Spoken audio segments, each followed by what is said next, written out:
This is the regularly scheduled meeting of the Long Beach Building Commission. First order of business is 103. Call the meeting to order at 103.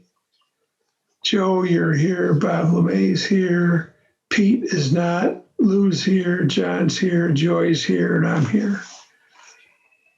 First order of business would be the approval of the March minutes. Did everybody get those minutes? I'll make a motion to approve them. I have a comment. Okay, hold on. Yeah, Joe, go ahead. Okay, I agree with the permits, but the question I have is on number 18. For the building commission, I never received any proposals or anything. I thought we said that we were going to get something about stop 23. Because we've never, as a building commission, which I think I keep all the records, I have not seen anything about stop 23 for the building commission. Oh, hold on. I'm looking at the wrong one. What I'm reading to you, Larry, is 18 stop 23 shore protection dash Ready Rock proposal. Right. That was not a permit that was to be voted on. I brought that up just as to discuss it and let you guys know what was happening. But can't we, and I appreciate that, but can't we get to see the proposal anyway? Oh, that's how, Joe, that's you'll be on double secret probation if we let you see that. I know, Larry, that's the whole point. Okay, I'm bringing it up anyway. As soon as we get Bob. As soon as we get the last permit from the DNR, then it will come before us. And I'd like to get a copy of the permit anyway, okay. Who's submitting all this stuff, Larry? The Sandman. Thank you. I made a motion to approve the minutes. Yes. I'll second. All those in favor? Aye. Aye. Aye. Opposed, same sign. Okay, the minutes are approved.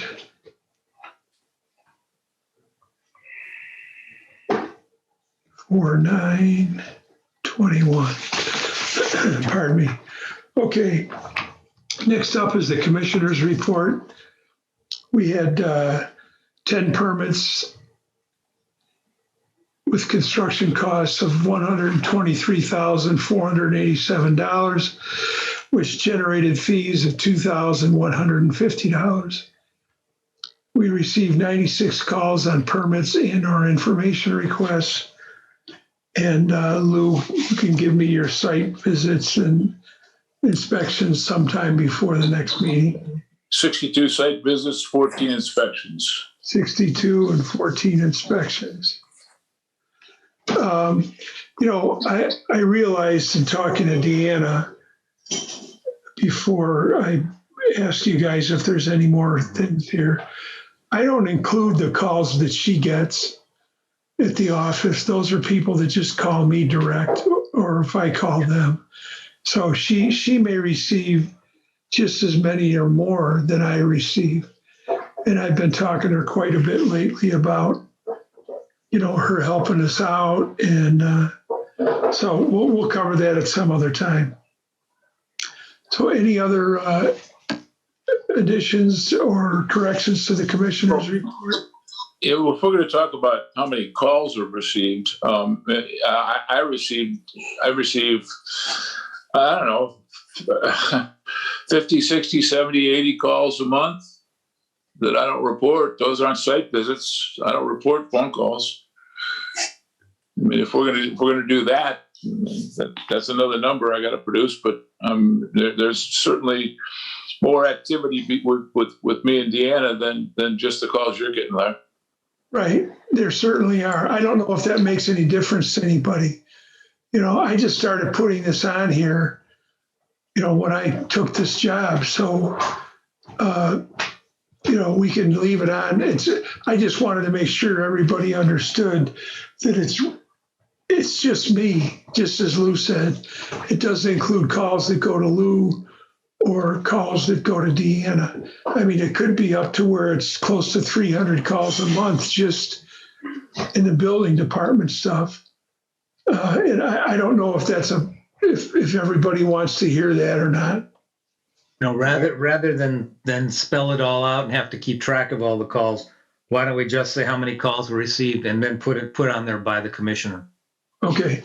Because Larry, Yeah. I don't get as many calls as you and or Lou, but I do chat with Deanna quite a bit, and I do once in a while get calls from other people. Yeah. Okay. All right.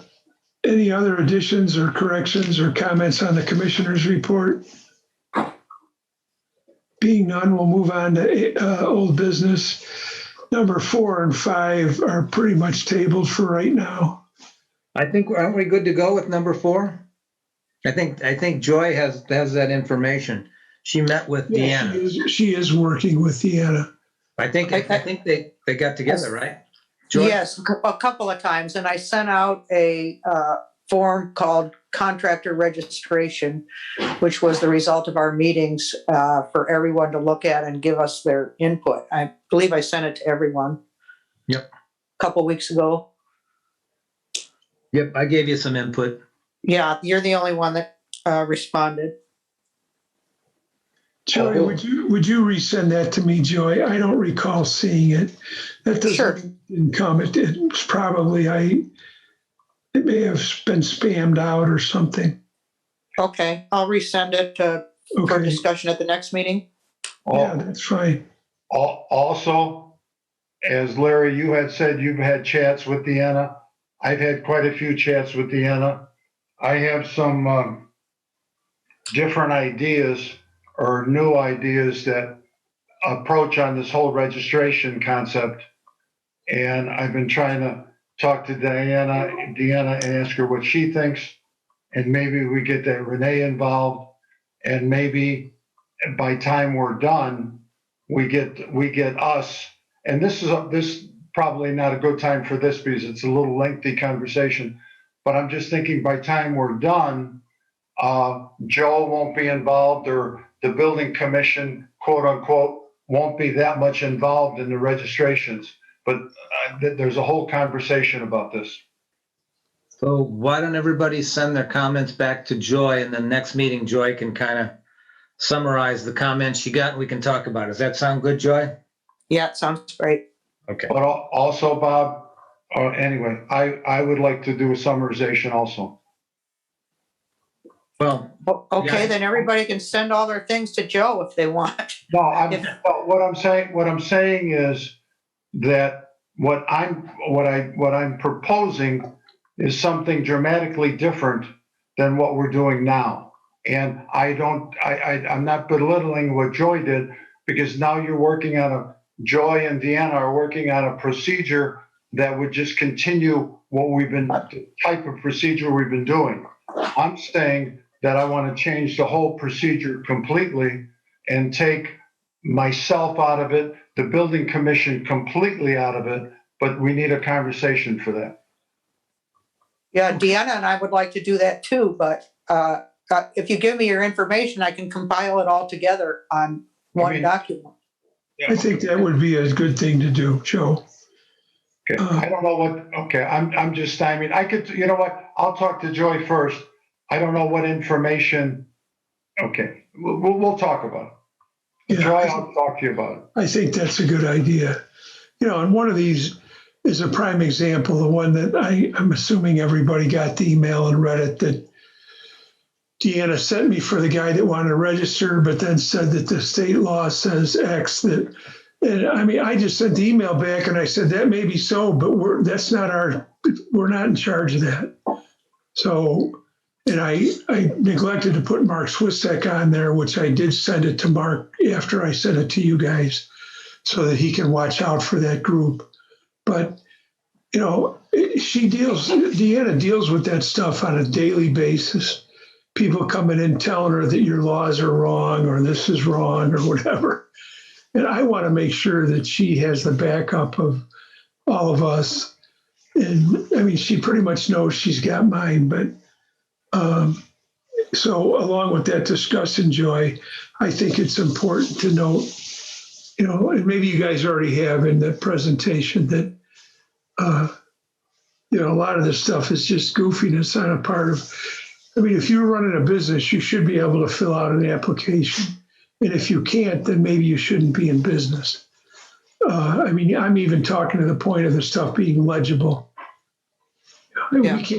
We can't send emails out to all of the registered contractors because their emails look like my dog wrote them down. So anyway, we can get off that, but Joy is in charge of that. And if she can get with Joe, or Joe can get with her, and then we can get that resolved. The right-of-way discussion, I think we're going to have to save that for another day as well. Number 6. The only thing I'm aware of is that Chris Willoughby is working with, I don't recall their attorney's name, getting solution.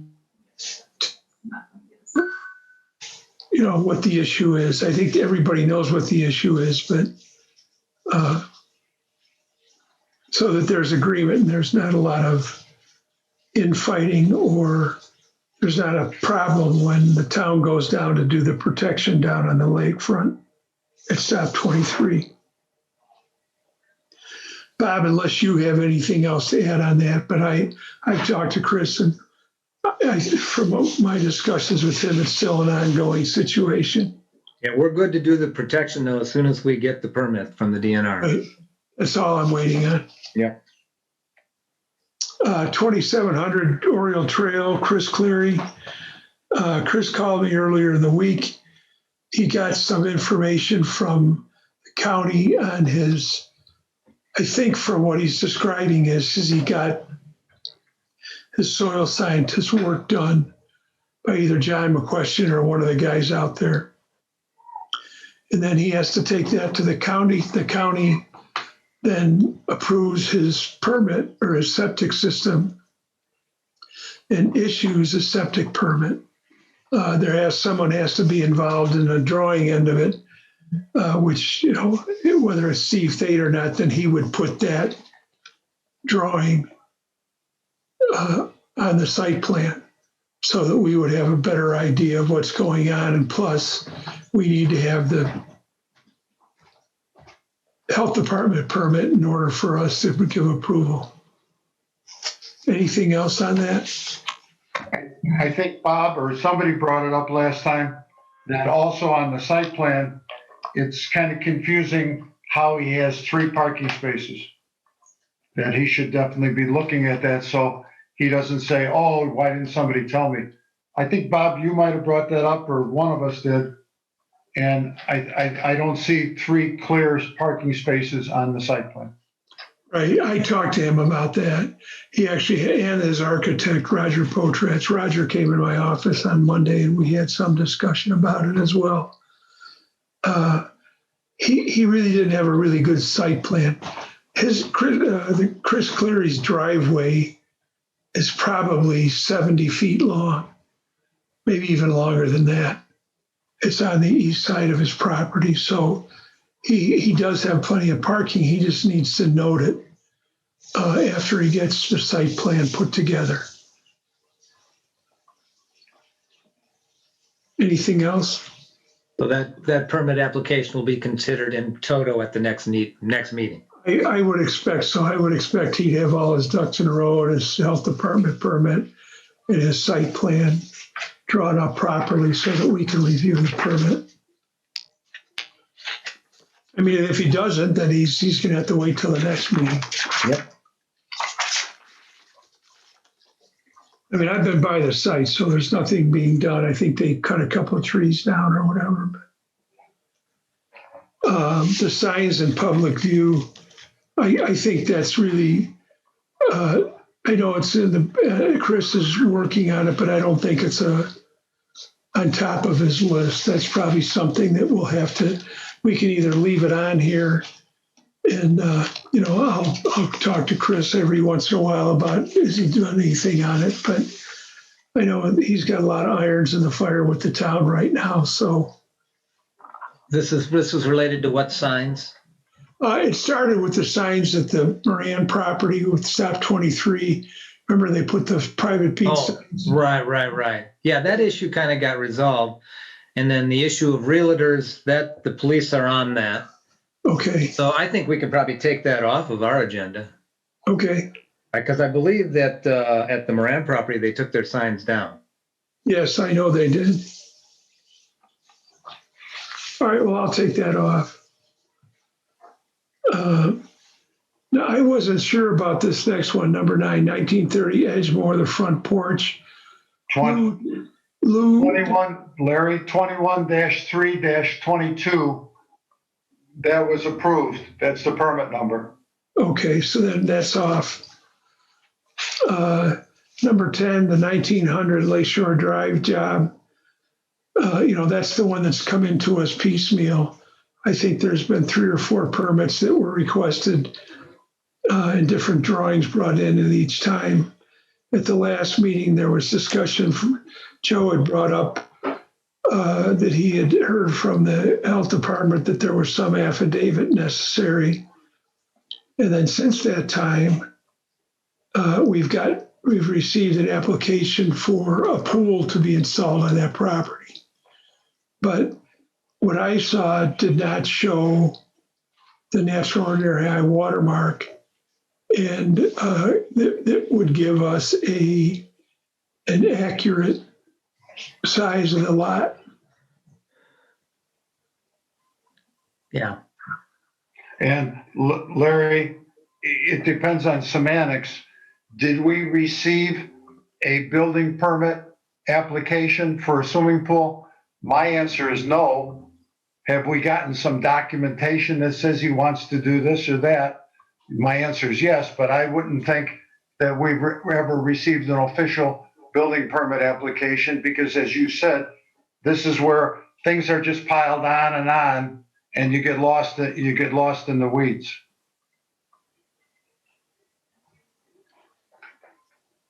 Right. So that has to be paid for, and Deanna will let us know when it is or has been paid for. The drawings that were sent in a couple of different times, and each time. And Lou, maybe you've got a better handle on what's happened here. Well, what we're looking for is a pre-approval, basically. But that's why there's no building permit application. And he wants to know what he needs to submit beyond what he has submitted. So, yeah, we'll get an application for it. We need to find a natural ordinary high water mark, so we know the lot size, so we know the coverage analysis. 1, 2, is there a fence allowed around the pool beyond 106 up to 123? I believe there's fence allowed in that up to 123. Is that correct? 123 is the deck line. As far as a fence is concerned, I'd have to read through it, to be honest with you, Lou, and just make myself a little more familiar with it. We have a requirement. You have to have a fence around a pool with a locking gate. Whether or not the 106 mark, if that fence would be considered part of the pool, and whether you could do it beyond the 106, I'm going to have to read up on that. This has come up a couple of times. People have called, actually, in the last 2 weeks. I've had 3 people inquire as to pools. And one of the first things they say is, we're going to have a safety cover on our pool. Yeah. And that meets state law or whatever. Well, it's kind of back to the same thing with this Knoll Brothers registration. Our ordinance still calls for a fence around a pool with a locking gate. I would think if you had a pool on Lakeshore Drive that you would definitely want to have a fence so that somebody didn't wander up into your pool. Now, we have a pool. I don't have an automatic cover, but automatic covers are supposed to take the weight of, I don't even know, but some of them will show that they'll take the weight of an elephant. Some will show that it'll take the weight of a Jeep or a Volkswagen. But I guess we're going to have to decide, or maybe that's the APC decides whether or not the town is going to allow swimming pools with safety covers or automatic covers in lieu of a fence. And that would require a change in ordinance, and I haven't heard anybody proposing that. I haven't heard anybody desiring to propose that. My thought would be at this point, if somebody wasn't happy with that ordinance, they could submit a plan and then go to the BZA. That's to me the way it ought to work. Okay.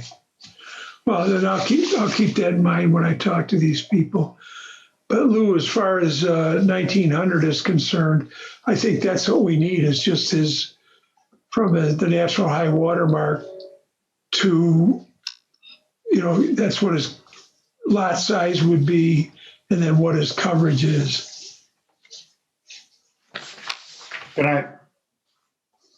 Larry, can I say something? I didn't want to interrupt you. Yeah. Okay. Number one, on number 10 that you have there, which talks about 1900 Lakeshore Drive, and to the right of that, it says no other work permitted. I don't think that's what's happening. Lou, I think you had told me that he is continuing work on the inside, and I believe he never got a permit to do that work on the inside. And I agree there should have been no work going, but I think work is continuing. Work is continuing. At the last meeting, we agreed to cite the contractor for working without a permit, and then we were going to allow the interior work with a permit. At least that's how I remember it. Well, Lou, just to interrupt you, which I am, I apologize. But if you read the minutes that we just approved, the minutes specifically say no other work is permitted. The minutes, so those minutes aren't correct then. I remember allowing the work to continue after we cited him and he paid the citation. Okay. Okay. All I'm asking then is, are the minutes correct or incorrect? Does the minutes say that at that meeting it was decided no other work would be permitted? Did we say no other outside work permitted, maybe? I think that was the issue. So there's an error in there that should say no other outside work is permitted. I can correct that now. So you're saying that we permitted him to do I thought we didn't permit him to do the inside work until at least he got the affidavit stating that he's only building a 2-bedroom house with all of those rooms, and those rooms are not going to be used for bedrooms. I thought that was what was agreed upon, and that's why it says no other work to be done. I can't seem to find anywhere where there's a requirement by the county to. We could debate whether there's a requirement or not, but let's just talk about what we said or didn't say first. Let's not drift off. I'm saying that's what we said. Now, if there's something incorrect with that, Lou, then we should look into it. But that's not what we talked about at the last meeting. Well, my recollection is, and I have to pull my notes out, that the issue that was discussed at the last meeting was this bedroom situation in the county health department. As far as the work is concerned on the inside of the house, that they were to be allowed to complete that work, but that no other work was to be done outside. And I think that's a pretty fair answer to what they requested. The pool is what Okay, is outside. we didn't even I don't even think the pool was discussed. Okay, so what you're saying is that we approved them to continue the inside work is what you're saying? Yes, Okay, and do we all accept that that property is in violation of the side setbacks and is in violation of the front setback and does not have 3 parking spaces? no, we don't know that. I know that for a fact. Okay, well, then is that on the site plan that he's encroaching? Yes, it is. So that all needs to be dealt with before we allow any work to continue, right? That's what I don't know where, that's what I think, but you On guys, any outside work, that's Yeah. correct. Right. Inside but place. Larry, can I say something? That, again, there was outside work that was done that was not approved by us. And Lou had mentioned it's about the walls, the south walls that were moved. And Lou had mentioned they did move them back, which they did. But that doesn't mean if they moved them back sideways or upside down, we didn't give them permit to touch those walls. Right. And he did that work, and we never responded to that whatsoever. He was fined, I believe, right? Not for that. Lou, you're going to have to help me out here. What he did in the front was he took a door and let's open whatever, moved it where it's inside the house, did away with the porch. Repeat it, Larry. You're breaking up. Sorry. I think if I bring my machine closer, I won't break up. Lou, wasn't the deal that he had a door and he took that door and moved it and actually made less coverage than what he had before? Yeah, that's true. Yeah. Okay.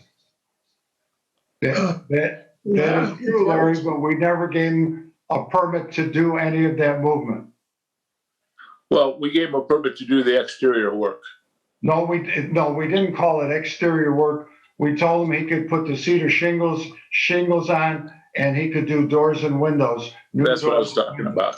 Yeah, that's what I'm talking about, is exterior. That's a new door, but that didn't mean, there's nothing that said he would move the structure. He would move the front of the house, which he did. He moved the front door from the front of the house on the west side to the front of the house on the east side. That's not true, Lou. He removed the door on the west side and he moved that wall back. And what he did on the east side is he changed the side door because the original door was facing east, and he enclosed that and he put it on the front side and he moved back the wall on the east side. So there's work being done. I don't know why we're making excuses for the guy doing work that wasn't approved. Nobody's making excuses. Oh, we are, Larry. We talked about this. I'll stop. I'm done. What about issuing a stop work order for any outside work until we get a comprehensive permit application? Well, I think that's what is necessary here. Yeah. And the problem is he's coming to us every 3 weeks Yep. or month or whatever with a new deal. Yep. You know, I want to do the windows. I think it Yeah. started out as a repair of siding. Yep. Then I'm going to side the whole place. Then it was I'm going to put windows in. Yep. And all those 3 things were approved at some point. And the door being moved most likely was part of that. But that's the problem. Now he's come back with this or no, actually before, he came back with the reconfiguration on the inside, which it's perfectly fine for him to do that. He's not increasing the footprint. He's not changing, the footprint of the building. He's not creating volume or anything else. But it's concerning to me is that he comes every 3 weeks with a new deal. I'd like to say to him, and maybe you can relay this to him, look, put down everything you're going to do on this project, put it on give us a narrative of it, and give us a proper site plan that has the natural ordinary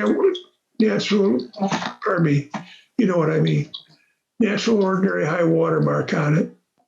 So that he has to determine, not us, he has to determine his coverage to see where he's at. Now, if there's already, to Joe's point, if he's already encroaching on the setbacks, if he doesn't have the 3 parking places and those items, that puts him in a non-conforming status. Then anything he would do outside would require, like a swimming pool, would require a variance, because on a non-conforming property, you cannot increase the size or volume. He could still do all the work he wants inside, but the pool wouldn't work. He's kind of going about this in a haphazard way by submitting bits and pieces of the job to us. And that's just really not a good way to handle it. Jobs do change, people change their mind, they add things, but I don't know how this happened, but it shouldn't have happened that way. Anybody else? I'd like to suggest then that we reissue a stop work order for any outside work until we have a comprehensive plan for what he plans to do. We've had enough of this. Okay. Larry, Yeah. my last comment. And I'm being redundant, but I just want all of you to understand, which you probably do already, how I feel. But you're saying when he put in doors and windows, when you do doors and windows, you're just taking the window out and putting it back in. You're taking the door out and putting it back in. The door on the west side was taken out and never replaced. And a wall, and that where the door hole was, that wall was pushed back and then it was blocked up. So it became a solid wall. Now that was not in any scope of the work, none. And the second door, he didn't replace the door on the east side. He blocked up the door on the east side, and then he moved the door to the south side, and he did construction to the walls. That was not in the scope of the work. I just want that for the record. Yeah. So my motion would stop any more of that nonsense. Well, what are we going to do about what he did? Well, I think we fined him for what he did already. Okay. All right. I'll stop. Why doesn't he have to submit a permit for what he did along with the fine? I thought that's what we usually required. I think that would be part of this comprehensive plan that he has to submit before we rescind the stop work order. Yes, I agree. The practical problem is he can't submit a work order to do the work that he did because it was in a non-conforming area. Right. And we maybe make him tear it down. That's his problem, not ours. Right. I agree, Bob. We want a comprehensive plan from 0 to 100 of what he did, whether he was right or wrong, and then what he wants to do. And in the meantime, a stop work order on any exterior work until this is resolved. I'll second Bob's motion. Okay.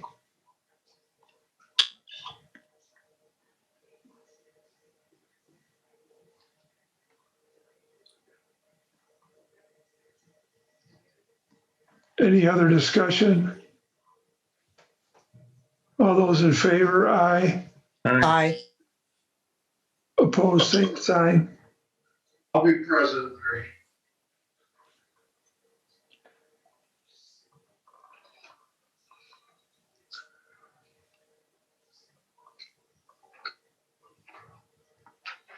Okay. Next, 2112 Avondale.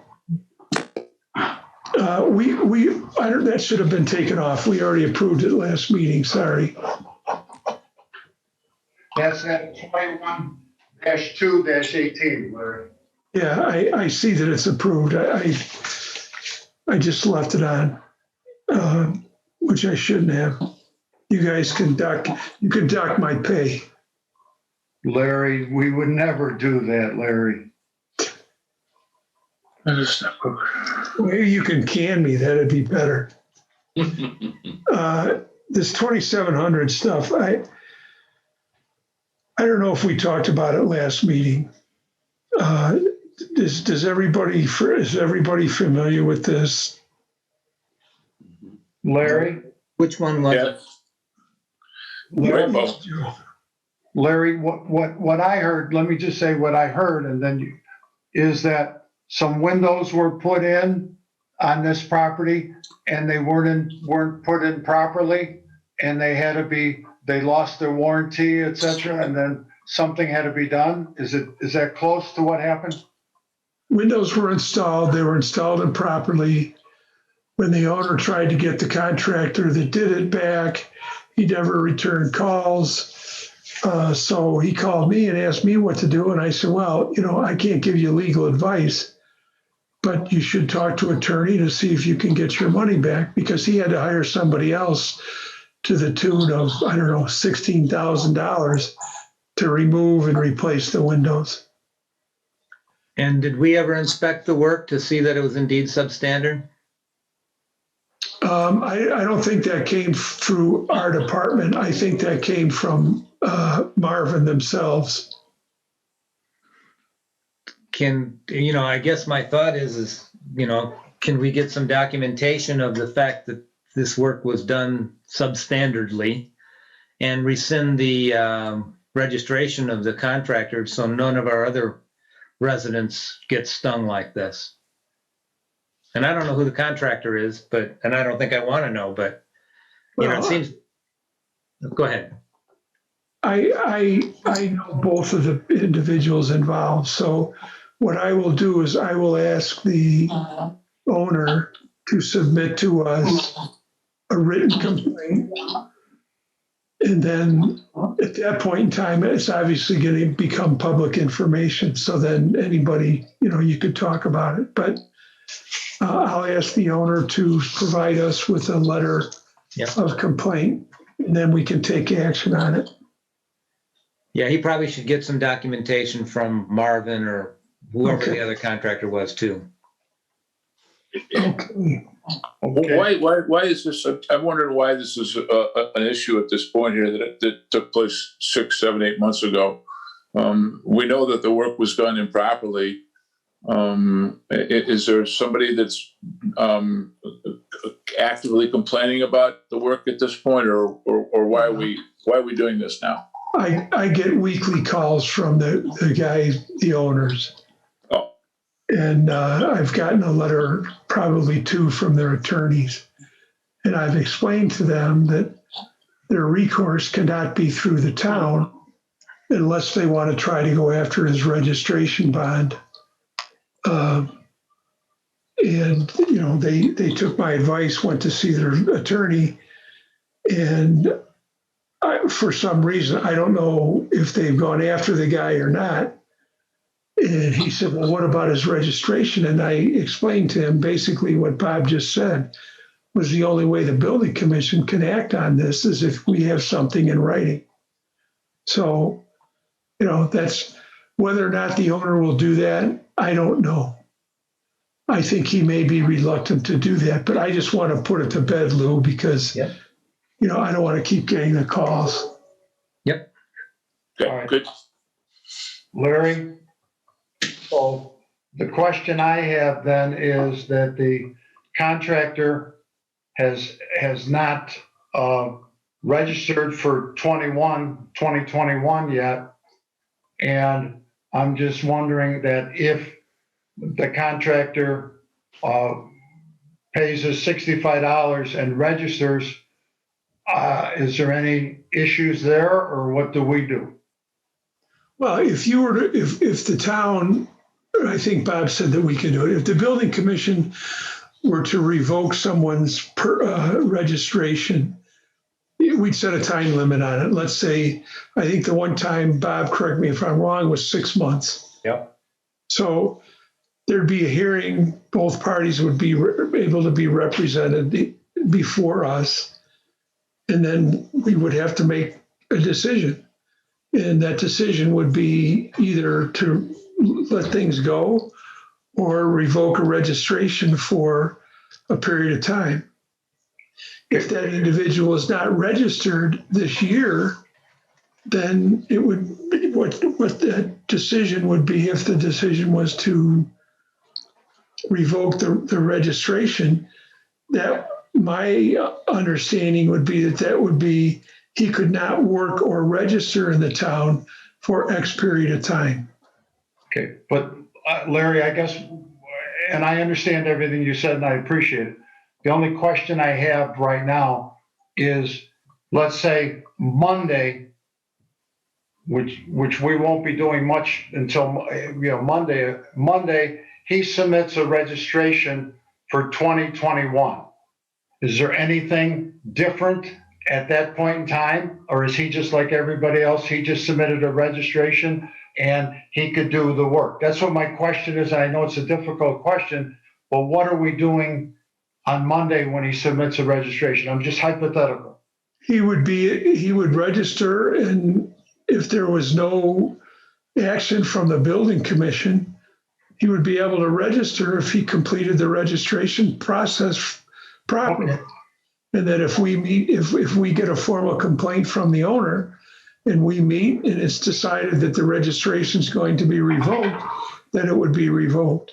Okay, good. I just wanted to know what would happen in the immediate part, because if somebody hires him to do work for them, and if he's registered, we don't say anything and we just leave it at that until a formal complaint is made? Yes. Okay, thank you for the clarity. Stop 28 and 29, shore protection. So, I explained this to you guys last time, and this, I'd like to just kind of go over it again. One of the people, there were these involved in the, if you're in October, November. Breaking up again, Larry. Sorry. So there are 4 properties involved in this shore protection. So they came in with permit drawings to us, and twice we asked them to modify their drawings. First time was to bring the stone back from the seawall to behind the natural ordinary high water mark, which they did, and they submitted them. But then the second time, the stone was not really in a straight line. So they redid their drawings, and they put the stone more of a straight line through those properties. And they were also going to protect 3 of the town's properties with no cost to the town. So what's transpired is 3 of the property owners still want to do the exact same thing. One of the property owners wants to change from a stone revetment to a sandbag, but they're not really sandbags. They're encased in a steel cage, which would be more, in my opinion, more temporary in nature, but it would be in the same place, in the same configuration as the stone. So when we, in November, and I'm not sure if I'm exactly right on the date, but I think it was either October or November, we approved the permit, but the caveat to approving the permit was that they had to get the lawsuit situation resolved with the town. So, which it doesn't involve the building commission, But we said, okay, here, yes, this permit is approved, but you have to work through the town council to get all this other legal business handled. And I have talked to the owner that wants to do the temporary stuff or the sandbag stuff. I have said to him, look, I understand what you want to do. I think it's foolish for you to, or not foolish, but I said, I don't think it's your best money to put the sandbag system, metal grate system in, even though you're protecting the town as well. But, I can't tell you how to spend your money. And I also, there is no, as I've mentioned to you guys before, there is no code book that I can go to and say, this is how you have to build shore protection. There are recommendations all over the place.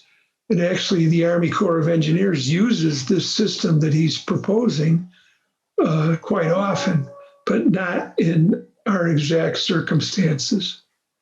So I said, I think that your approval is still good, but I said you still have to have the agreement with the town council on the periphery stuff, which was the lawsuit on those from two or three of those homeowners. Anybody have any comments? So you're saying that the new plan is for all intents and purposes identical to the one that we approved, except that he's going to use these Gabon bags, I think they call them, or Gabon, I don't know how they pronounce it, bags instead of the seawall. But then my understanding, as we talk about it, I don't think the town's particularly interested in having those things on our property. So this plan is somewhat different than, and plus if he's not going to protect town property, then he needs some flank protection, right? Because he's right abutting the stop. Yeah, Bob, one of the problems is flank protection. To protect his east flank means he would have to install them on the town property.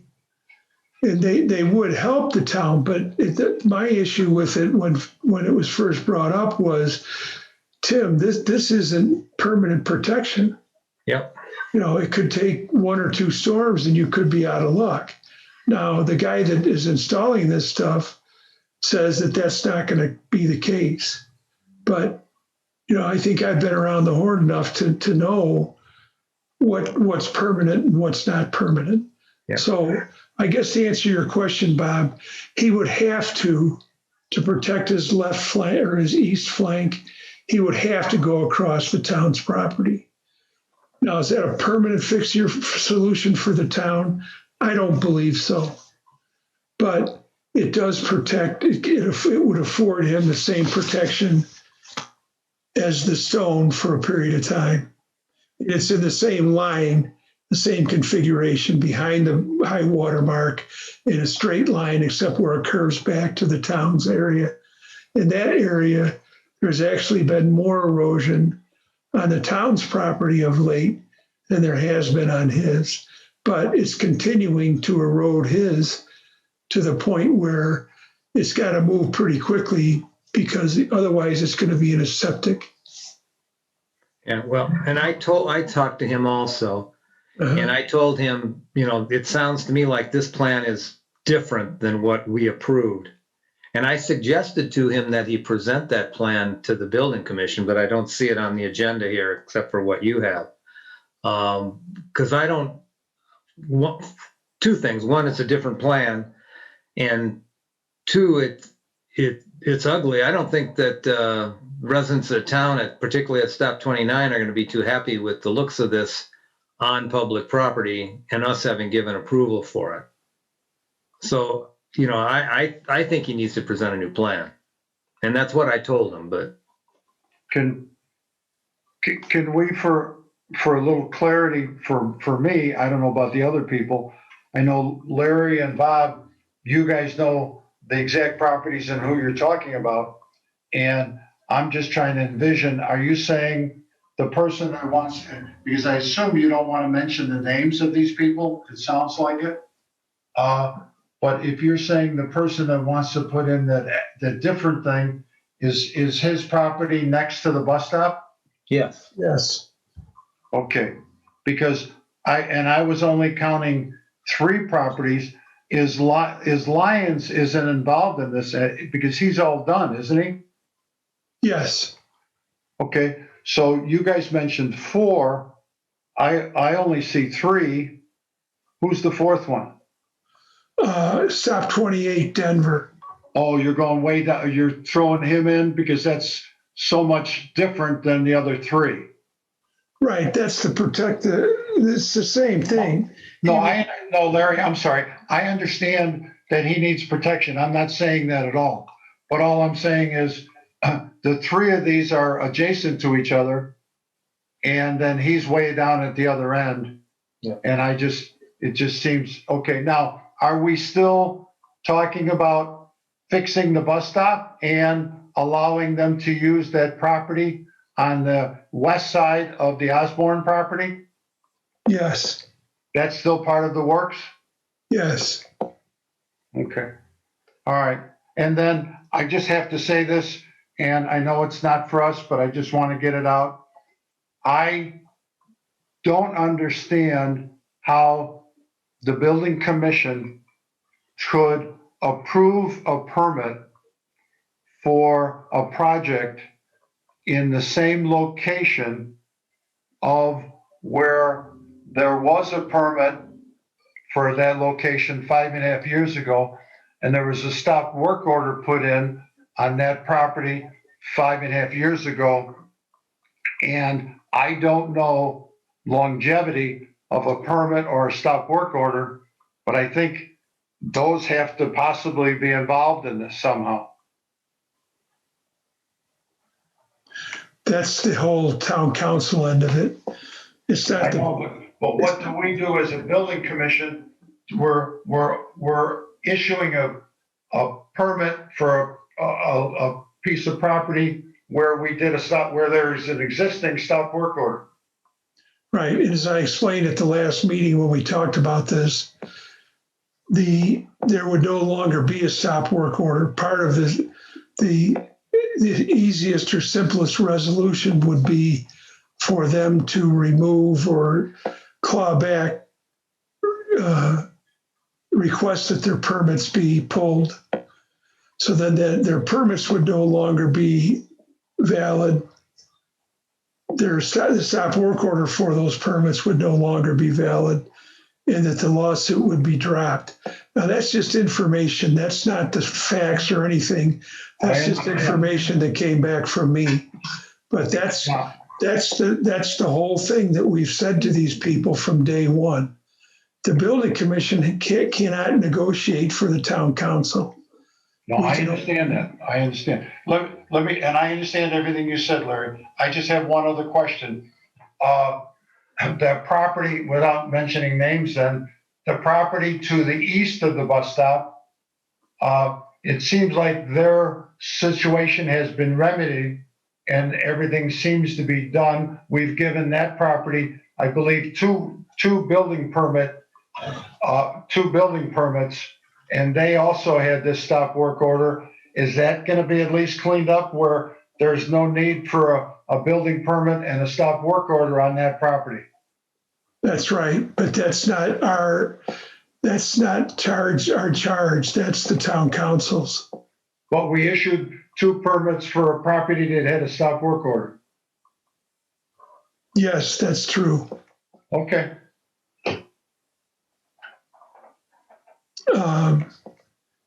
And the stop work order was for different projects than what was done. It was for the same location of Yeah, the. Joe, I got it. Okay. This is the material that they want to use on the property directly west of the town stop. These fabric, Oh, how high are those? I think they stack on each other. They're probably 4 feet, it looks like. I don't have that information right in front of me. And that picture behind is what they look like after a few years? There? I would say, that's hard to say, Bob. I would guess. But this gets filled with some granular material. These boxes do. This is metal, and then this is some type of fabric. Let's see if I can find, here they are. While I agree we can't regulate aesthetics on private property, we certainly can say something about aesthetics on town property. And what I would say about that is not very flattering. And it seems to make it more difficult than the others to get to the beach on the town property. Well, no, getting to the beach on the town property is going to have to go over either this or it would have to go over stone revetment. And the idea where the stairs stop now is a landing. The idea would be that there would be a landing put across the top of any protection that is there. And then it would angle down towards, everybody knows that there's a seawall down there, a steel sheet piling wall. So the stairs would angle down to that point, and then there would be a separate set or a separate stepping off point to allow people to use the public access. And Larry, on this property, did you guys even discuss whether they're going to try to fix those tie rods that are broken? Yes, they've already been repaired. They have repaired those? They've repaired them at the town property, yes. No, I'm saying, are the owners going to repair theirs on the west? Yes, they have to, yes. Okay.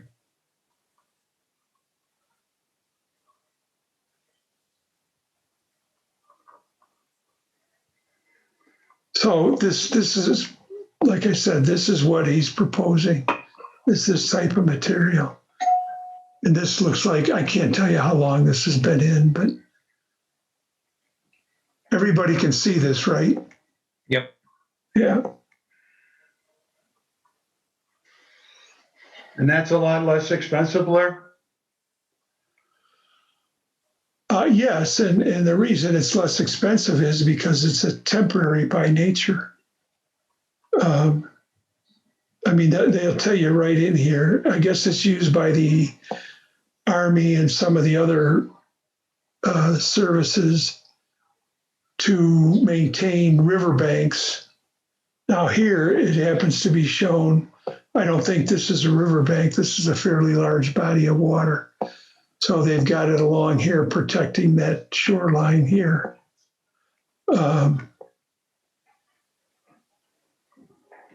So that's what he wants to put in. It's in this. It would be in the same configuration as what his stone was. I don't think that there should be an issue with us denying a permit to him. If you want to see different drawings, then I think that's fine. But he would have to protect the town's property.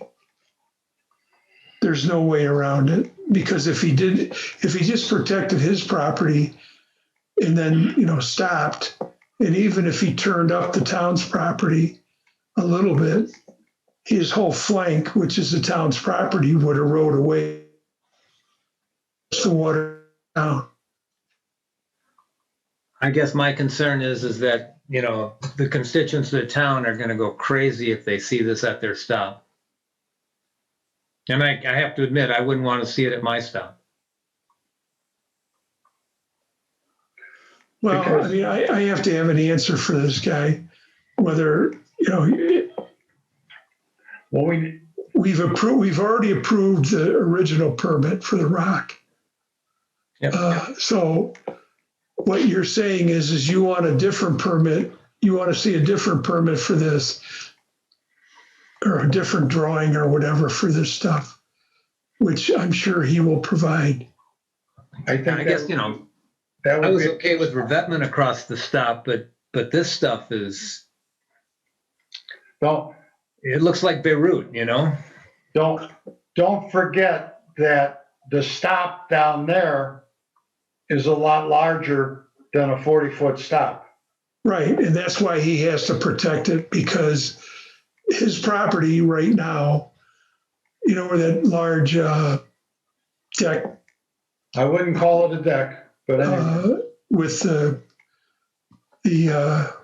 trellis over the top of it, you know, that's a pretty perilous shape right now, even though there was a concrete wall, which we permitted to go, a grade beam that went underneath it to help support it.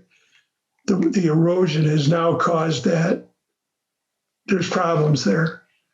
And we were just down there, actually part of the fire department was down there, I think, not last Sunday, Sunday before. And then I was down there last week late looking at it again. And, you know, Bob, to answer your question, there is no code for this. Yeah. So, I mean, if we want to say to this guy, listen, you could put that across your property, but we don't want it across the town's property. I don't know that that's going to work. Yeah, but that is not really our problem, right? I mean, you know, and the other question is do we even have the authority to tell the town, yeah, we as a building commission say they can do this across your town stuff, and we get to decide, or does the town council have something to say about this? Because I'm not sure you know, if we wanted to do something down at the old school and the park next to it, we couldn't do that. This is pretty comparable to that. This is. Well, I agree. The town council has to agree to them going across the stops. Yeah. And back in October, November, you guys did agree to that they could use the property for access. And then this is what they were going to do. They were going to protect the town property, or 3 lots, the one lot of 29, which is wider at 60 feet, the 2 lots at the end of Osborne, which are 240s, and then 240s down that are town access, 240s down at stop 28. Yeah. At no cost to the town. And you guys, as the town council, approved that, because we approved, you know, the building commission had approved the permit. You know, I just don't know what you want me to do here. No, I guess, you know, my thought is we approved a revetment. This is not the revetment we approved. That's my concern. I understand that it puts you in a bad position. Then it puts me in a bad position too, because I've been talking to them. But I have to admit, I haven't liked what I've heard. Looks like John's got a comment. John, go ahead. I don't know if it's all right to jump in. I apologize if I'm out of order here. You've been out of order since you were born. What it seems to me that this situation might benefit from some sort of a powwow with a representative group from the town council meeting with this owner again. I understand Bob's point entirely. I understand the dilemma of the owner. And I think we need to reconcile some of that at the town council level rather than burdening the building commission with the whole kit and caboodle here. It is dramatically different solution than what he originally proposed that you gave the permit for. And I do think the fact that it requires, or certainly seems to require, that the town acquiesce in whatever design goes across the town's property, that I think Bob's point's well taken. So I might suggest, rather than you guys wringing your hands too much more about it, that we sit down with this owner one more time with a group from the town council, or we do it in a public meeting. We have our meeting coming up on April 12th on Monday. I suppose we could do it there. I don't know if we want to do that, but that would be my suggestion, to sit down with council members and the owner to come up with some sort of a strategy, whether we either accept or reject this particular construction method. It seems like you guys have done your due diligence on the building commission to give him the permit for what he originally proposed. This is a little different situation that I think needs the town council's attention. This could probably be done in executive session as it does involve a legal issue. There is still a pending lawsuit. Okay, well, I'm fine with that, and it's not that I'm trying to pass it off to anybody. I'm not, but my whole situation is, and I have expressed this to the owner, the building commission has already permitted your project. Now you've changed it. If he has to come back to us with drawings and he doesn't do anything on the town's right of way, we would most likely issue the permit because, as you said, we don't have the wherewithal to say you can't do something because it's not cosmetically pleasing.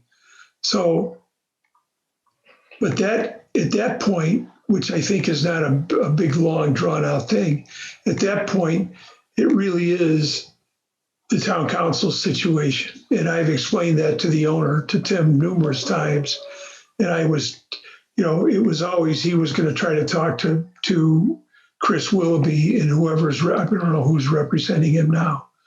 But the owner had said to me on Sunday when I talked to him, he said, I don't think you're going to get a call back from Chris Willoughby. And I just left it alone. And then I talked to Chris this week, and Chris said exactly what I'm kind of going through now. The building commission can approve the permit, but we're not involved in the deal. So I agree with John. I think that you guys, the town council people, need to get with the owner. And then I will get with the owner and get any drawings he has and whatever. And if I see the need, I'll tell him just submit another permit with this new stuff. And we'll leave the other people alone because they haven't changed. So how about if I try to set up an executive meeting with town council, the owners, their attorney, and the building commission? Anybody from the building commission who wants to be there? Yeah. Okay, I'll try and get that set up. Hey, can I ask one quick question, just a technical question? Is this only the property that's asked for this is proposing this temporary or whatever we're calling these gabions? So the other property owners intend to do what was in the original permit with the rock? Yes, that's correct. Okay. But so in the event that we come to some sort of a negotiated deal with this particular property owner, are those other people ready to go as far as you already have permitted it and they want to get going? They already have a permit from us. It doesn't, the only thing that permit, same thing, has the caveat of this permit won't be valid until you come to terms with the town council. That's the Osborne, the Osborne guy. Lupiani is not involved in any of that. So, and Chris Lyons has told me personally, look, I'm not involved in it anymore. My name's on there. It's like the Gunderson thing. But he said, I'll sign whatever you guys want me to sign. So, it's just those two. Okay. Let me ask the last question, Larry, which John just brought up a good point, which I just thought of.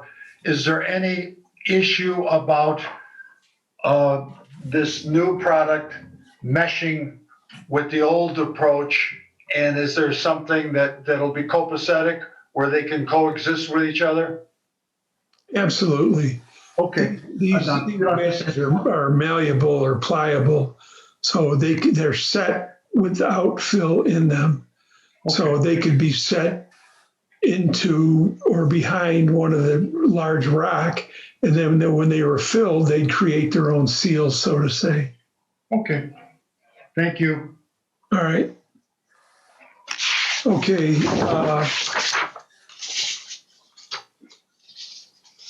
This has been number 14. I don't know if you guys have been reading the stuff that Deanna's been sending out. This is a guy that bought a house at Stop 27. It's actually the only house that has an Ardmore address. It's a greenhouse on the south side of or west side of the road. John, you may remember it. We had a fire in the water heater there years ago in the utility room. Anyway, he's got a driveway that has been there since, I would suggest, probably maybe the 70s or something. It's been re-poured, but it's been there. And they removed the garage. So he said, well, why can't I put a garage back? And I said, well, you have to now conform to everything. So he's got problems. He's got a non-conforming lot. He's got setback issues, both side and rear. And then he's got coverage issues. And I explained that to him. And I told him to submit an application to us. We'll deny it based on the ordinances, and then he could go to the BZA. And did he submit that?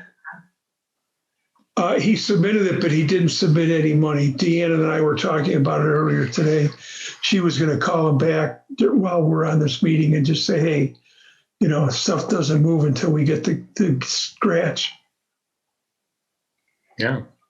Okay, Larry, Yeah. this might be maybe a good time for the question that I had is example. This would be a good property example. All right. So he's going to submit a building permit application. All right. And it was brought up the other meeting, and it seems maybe it's a logical thing to do more often, is this fee that he should pay for his permit application, should this be just a $350 because that's what we're doing? Or should it be based on the total building permit? When are we going to use the $350 and when aren't we? I guess the general question is that $350 thing, when are we going to use it? When aren't we going to use it? You know, that's a tough call, Joe. I know. The Walls Act thing is where we use the $350 and what up on Silvertip. And what happened there was the plans they gave us were what an architect does before he really goes to town. They're hand sketches. You know, they're accurate by scale, but they're really not drawings. We didn't have an elevation. We didn't have a site plan. So I'm sure you guys all saw the emails that I sent out, and I sent them to Mike Gorman. And I explained to those people on Silvertip, I said, we can't deny your permit because you're asking us if you can build a house on a non-conforming lot. You need to be specific. You need to tell us what you're trying to build, and so that we can give you the denial and you can see what you need to go after. To go to the BZA with just a request, which is what they've done, to build a house on a non-conforming property, if they come back to us with overhang problems, with square foot problems, whatever, they're going to have to go right back to the BZA. So, and the reason I'm saying this is that goes part and parcel to what Joe said, the $350. You know, that's what I do most all day when I talk to people. I'm telling them what they can and can't do. You know, most people then go back and they design their place to fit the parameters of our ordinances. Some people, like these Walls Acts and this Bob Miller guy, want to make sure that they're going to be able to do what they want before they pay for the drawings. And that can be an issue sometimes, but you know, this one, I don't think they should pay us $350. I think that, you know, they should pay us $100 or whatever the permit fee is, and then apply for the actual garage, and then we would deny it based on those parameters. Okay. That's a long way around answering your question, Joe. Yeah, let me just make it clear. And I'm starting to sound like him. But let's assume you used 100. Let's assume that the normal process for the building permit application for this project would be $1,000. Would you expect them to pay the $1,000, or do they say, wait a minute, I'll just do the $350 to see? That seems like what has been happening, and that's what my question is. Oh, right. I asked Deanna this earlier in the week. I said, guys, to we deny Picking up again, Larry. if somebody comes to us with a permit and we deny that permit, and then they go to the BZA and they're denied at the BZA, do you give them refunds? And she said, well, we really don't give refunds. Shouldn't. So these people, let's pick these people in particular. They're very nice people. They want to improve their property, but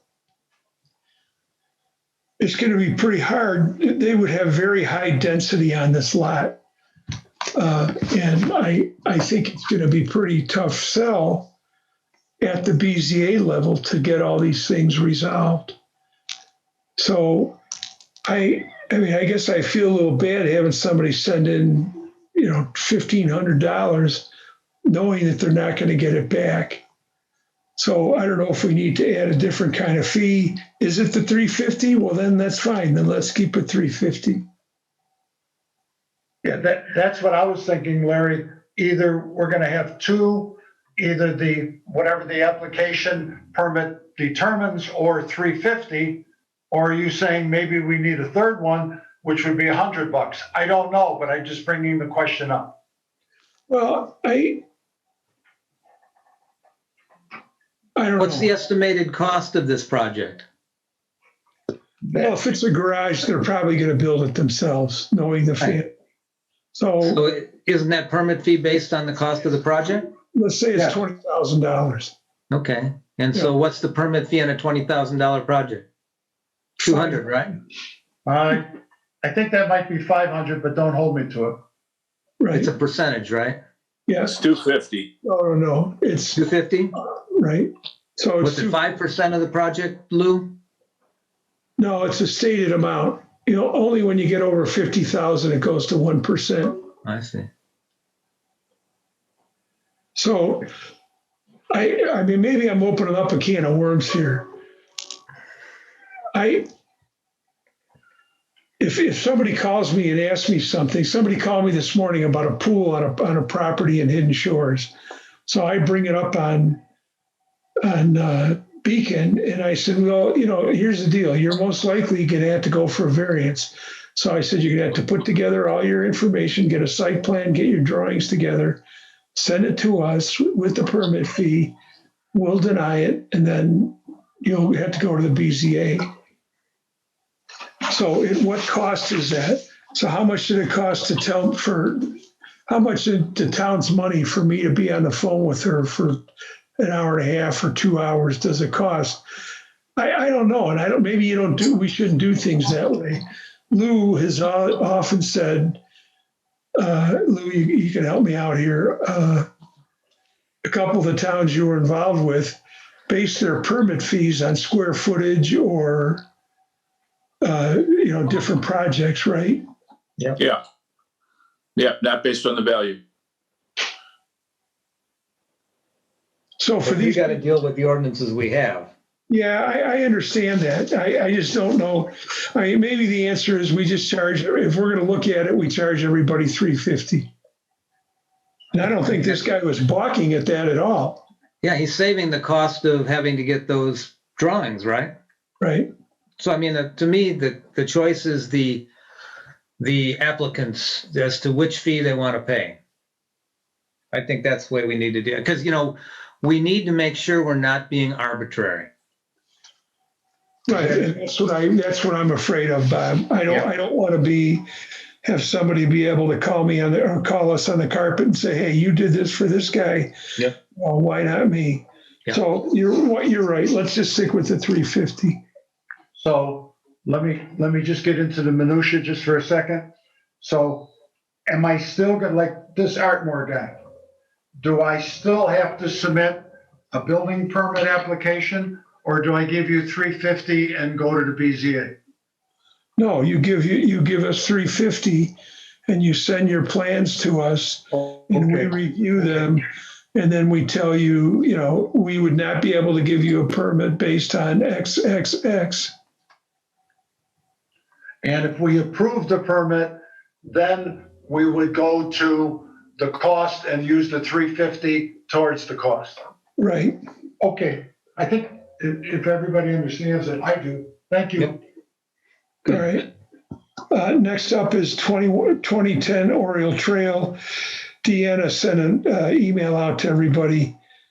I went and looked at this.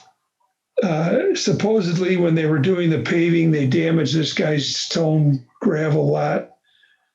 I went out there and looked. It's an old gravel lot that's grown over with weeds and grass.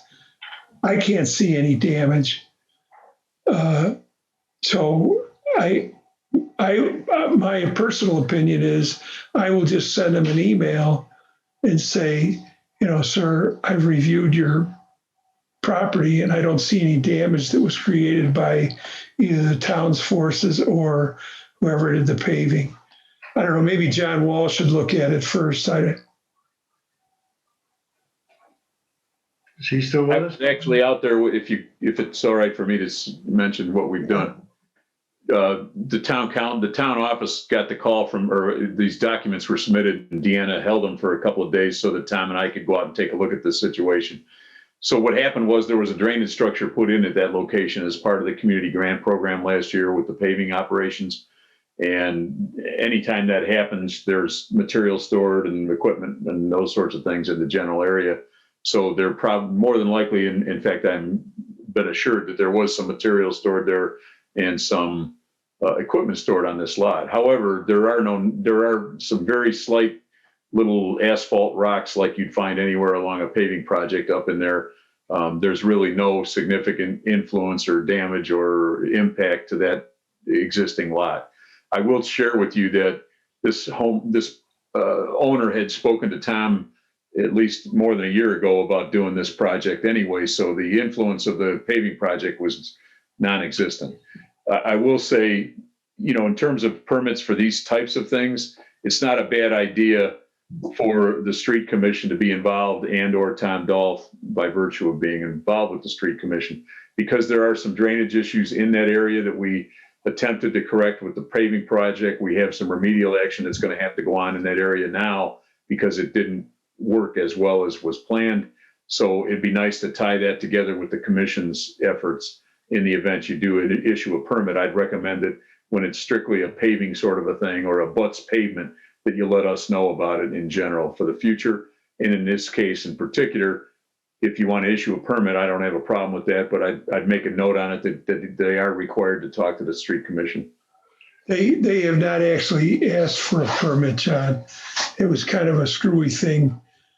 It sounded almost to me like they were trying to get the town to pay for it or the Reith Riley to pay for it. Yeah. And on your second point, we require anyone who is going to do anything close to the street, we require a street cut permit, which means Tom's involved with the street people. And we've been pretty consistent on that. And Larry, I've tried always to make the point that if there's something involving the street, I call Tom Dolph and I try to get him involved. And also, though, the only thing is, I'm just confused. One thing, I do have a permit application that they have submitted. They haven't paid it because they were waiting to see if John or somebody in the street was going to do it for them. And I see an email that went by, and I think what's next is just for them to pay the fee, get a street cut permit, and to make sure that whoever's doing the work registered. But they have submitted a building permit application.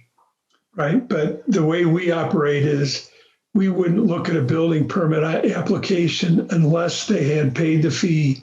Exactly. And have a street cut permit. Right. Okay. So as far as I'm concerned, they have no permit before us. Okay. 2619 Oriole Trail. I don't think we can resolve this right now. We just got the drawings this week, but and Gary, I think, are you still on here? Larry, I am online.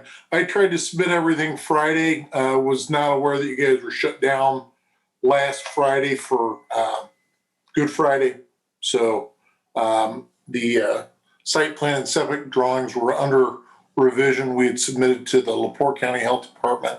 So we got those back in Tuesday. I brought that stuff in Tuesday morning. So Okay. I was kind of hoping, I know you guys need to go through your thorough review. For me, time is of the essence in my contract presentation relative to my lumber pricing. I'm sure, Larry, you're aware of the volatility of the lumber market. It is obscene what's going on right now. Good way to put it, Gary. I mean, it is so. Somebody's got to be making a lot of jingle. Oh, I'm telling you what. Well, what it does is puts the guy at the end of the line, either my client or myself, in peril on the ability to lock a price. I mean, I've been given a certain amount of time that my quote is good for. I updated it today, and so I understand. But if there's anything that I can do to help move the process along, that's why I'm on the line today to see if there's anything on an initial blush that would be a concern. Our lot coverage is substantially below what the required would be. We've corrected a setback issue that was present with a prior property. I think it's going to be a nice addition to the neighborhood and hopefully increase values for the neighbors. So, Gary, do we have a copy? I would ask everybody to look at those drawings by the middle of next week, and then maybe we could call a meeting just for that so they could get going. All right, Gary, did we ever get a septic permit?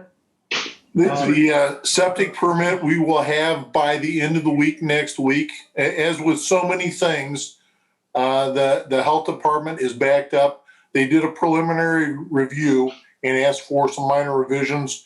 It's a standard Presby system, but because of the high water table, it's elevated. So, okay.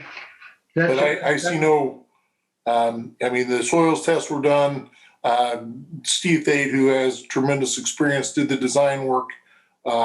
Great Lakes Engineering has been in communication with Chris over at the health department. So I have no reason to believe that they won't complete that application. Yeah, Gary, that was just one thing I saw right away. You were just asking. Okay, so Gary, why don't you and I hit touch base next week, and we'll see where everybody's at. Okay. All right. Very good. Okay. 1711 Lakeshore Drive, they're replacing their deck. There's no change in size or configuration. Homeowner says he's going to be doing the work. That really doesn't require commission approval, but just so you know what's going on there. Okay, so we're going to approve that one, Larry? Yeah, Okay. Lou and I can do that, but I mean, yeah, that one. Yep. Just for informational purposes, the guy at 3003 Mayfield with his sauna, he thought the rear setback was 30. Lou let him know that it's 20, so he's going to move his sauna back. It doesn't affect the permit or anything. It's just that it's going to be in a different spot. He still will be conforming to all the ordinances. 1317 Lakeshore Drive, the Athens, that's the house that's up on the hill. The Smalls has requested a permit extension. I don't see any reason why not to. I think I've given you guys this spiel before the last few months. This COVID nonsense and this the resulting fact that Gary actually just spoke to have put contractors in a very bad situation. What a year and a half ago I paid $10 for, I'm now paying $39 for.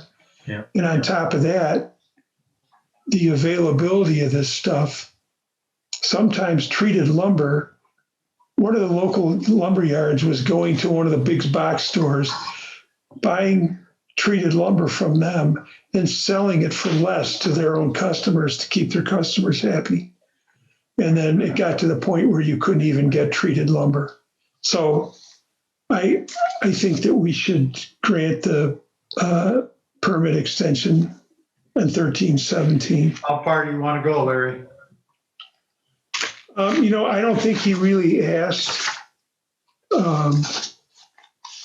I don't know if you know if they talked to you about this whole deal or not.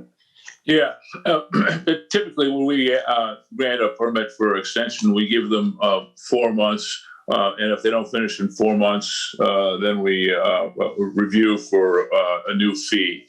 They'll be done in 4 months. All right, what's 4 months, Lou, from now? October. April, May, June, July. That would be end of July. All right, so July, what is it, 31, Lou, I always ask you? Yeah, Well, just, you know what? No, it's not really right. It's at end of August, 31 days in August. Okay, end of August. All right, Larry? fine. Okay, that's 19. Good. 2,500 Lakeshore gosh darn it. 2,500 Lakeshore Drive deck repair and replacement. I see my, damn it, this thing's cutting out. 2,500 Lakeshore Drive. There's an existing deck there. They want to pull the boards and replace them. And there are some structural members that will need some help as well. There's no new coverage there. Yeah, Larry, can I make a comment? yeah. Sorry for cutting you off, but let me. All right, first of all, and it's just technical, there is no 2,500 Lakeshore Drive because it's a vacant lot. So I'm trying to be more technical. That's why I call it lot 330, because there is no 2,500 Lakeshore Drive. And because there is no 2,500 Lakeshore Drive and it's a separate lot, there is no principal structure related to this property. And I would accept that the deck that exists right now is grandfathered and they could do repairs. But I see that they want to put a roof on it, and that to me causes problems. I didn't see where the roof is. Let me look. Let me see if I can find it for you. Existing deck to be repaired or replaced on the same footprint. What's the? That email came on 3/18 from Deanna. Yeah, it's the permit application. Yep. And it looks like he wants to add 30 square feet and he wants to add a roof. I don't know about the electric, if that matters to us or not. He wants to add electric and water. But because this does not have a principal structure, or whatever the right word, if I'm probably using the wrong word, I don't think we can approve this. We can reprove any repair or replace, but I think that's the extent of it.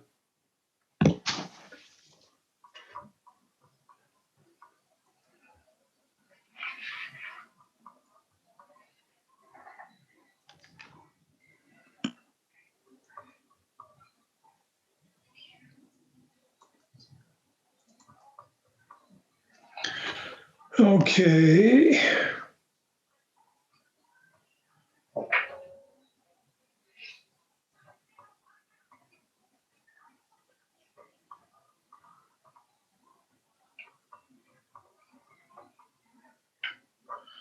See, I read that to be they're adding 30 square feet of roof, not a roof over the whole thing. Well, they have no roof. So any roof that they're adding is new. All right, so I guess we'll have to tell them that what they can do is they can. Because Larry, I don't know if you keep, Larry, keep scrolling. One more, another one more. All right, we're getting close. Okay, now I believe, Larry, if we look to the far right, where you can't read it very well, but that's where they're adding square footage there. Yeah. And then what they want to do is the stairs on the other side over here, the stairs. And then The other question I had, which makes absolutely no sense to me whatsoever, is scroll down just a hair, Larry. No, I'm sorry, then go up, if whatever's up or down. Okay. All right, stop right there. I have no idea what those two presbys are doing on that diagram. And then they're talking about easements. It has me totally confused what any of that is. Those are septic systems. These two lots, this lot and this lot, were two neighbors were trying to purchase them that live across the street. They were going to buy the two lots so that nobody could build on them. And this one had a deck on it. But the deal fell through. So the septic systems were based on two lots, two homes. And what they're doing is basically just using that site plan because it's an accurate. Larry, I'm sorry, I'll just make it short. So those septic systems were never added, and there are no easements. Is that the easement is That's what got correct. me? So the easements don't exist. Right. Okay, that was because that would make the property smaller. Looks Okay. like they're changing the configuration of their steps too. That's what I said, Bob. Yeah. To the left-hand side. Well, I'll talk to Joe and tell him that Yeah. he's not going to be able to do this little bit here. And then he'll have to put the wood steps in the same spot and no roof. Yep. Yep, then I think it'll work, Larry. All right. I'll talk to Joe. Thank you. All right. What have we got?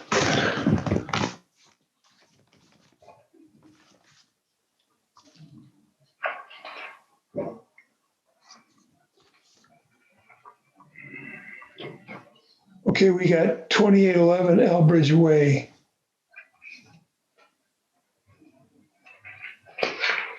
Anybody got a handle on that?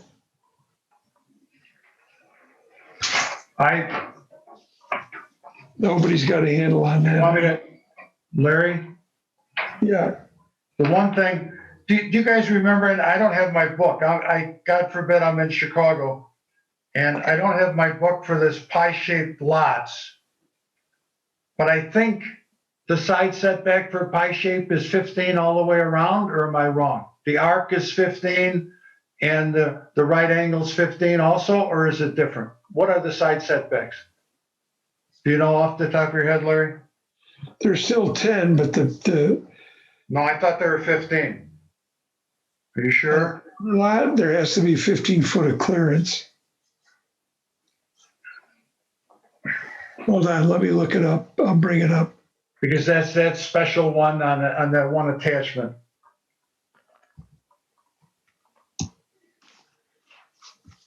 Do you have, well, maybe you don't have it in front of you. We could talk about it later. It looks to me like the garage, well, I don't think he wants to do anything with it, but I just want to mention it so we know all that it exists. There is I believe, a non-conforming garage that is on both side setbacks.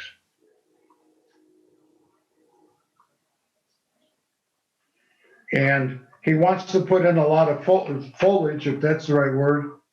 And it seems okay, but I don't have a square footage, and sometimes these goofy pie-shaped ones are a little bit harder to get. There you go, Larry. So you see that you got the pie, and according to his diagram, is 15 all the way around.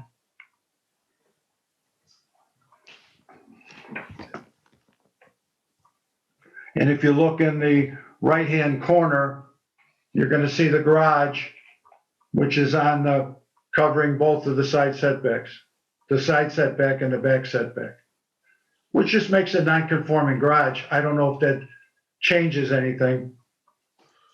In Title 15 land usage, it says the setbacks are 10 feet on the sides for a pie-shaped lot, 10 feet on the sides, 30 feet on the arc, and I think 20 feet from the corner in the back of the pie. Wow, I'd have to look at that diagram. That is a lot different than I thought. So it's 30 feet? From the arc, Wow, because he's got 15. So that garage looks like it's all in the setback if you use that arc. But it's existing, right? Yes, no, I believe so, right.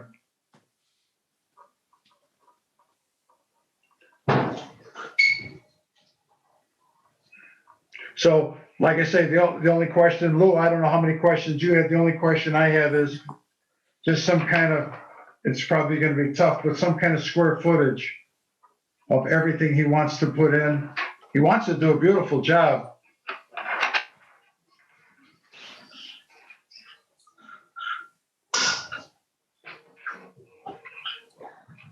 It's a real small amount of coverage increase, and basically besides that, he's just redoing a couple walkways. So there is coverage increase. But if you look at the math of this thing, this lot is 120 by 180, clearly exceeding 12,000 square feet. It's not a rectangle, Lou. It's got a curve in it. It's not rectangle. Yeah. I'm estimating. Okay. nobody.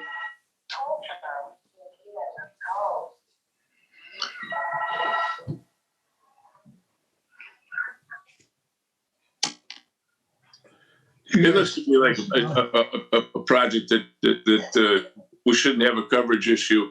Yeah, you got a non-conforming garage, but the minor amount of coverage increase that he's talking about for a patio doesn't draw up any great big alarms for me.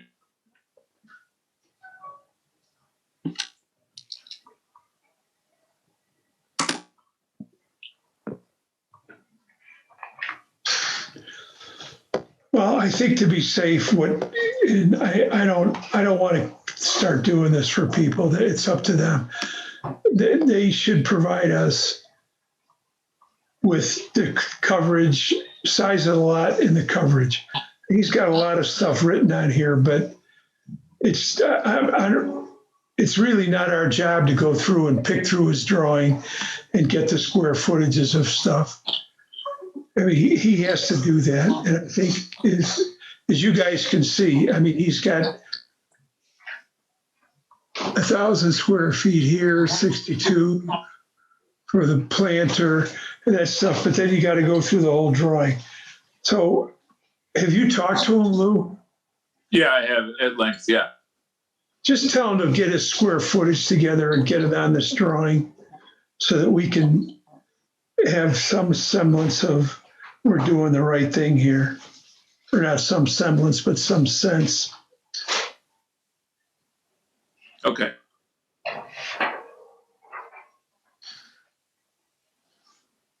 Will do.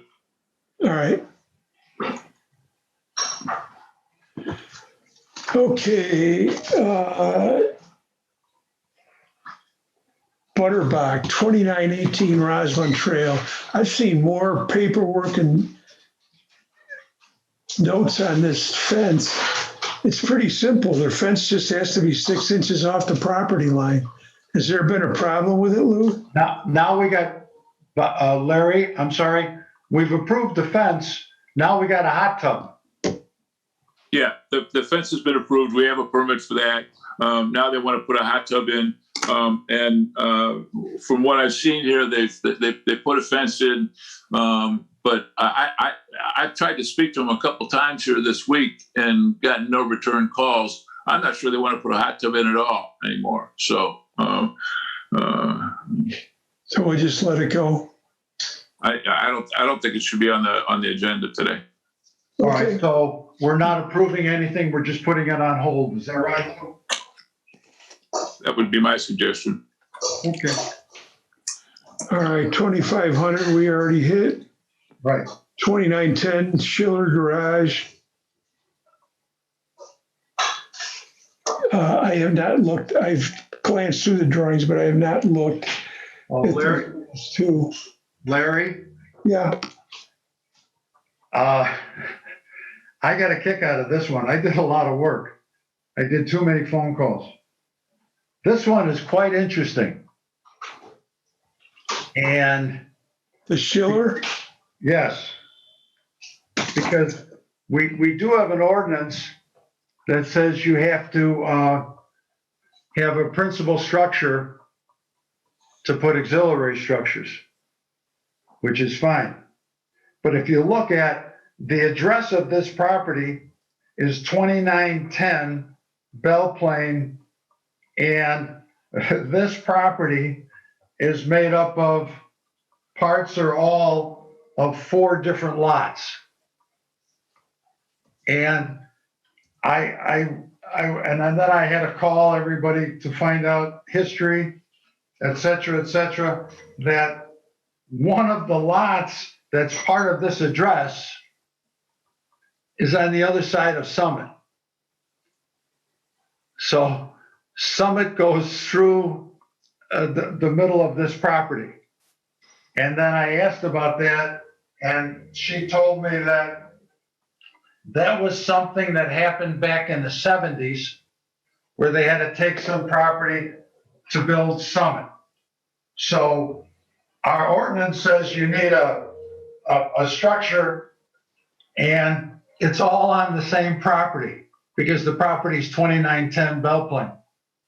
Even though there's a small, because that Summit is real small, even though there's a small street going through it. So that one kind of got me. I just wanted to make sure, and Lou, I think you talked to the people, that the edge of the garage, I just wanted to make sure that the edge of the garage would be at least 10 feet from Summit. And I think, Lou, you told me it would be. I think there it is, Larry. Yeah.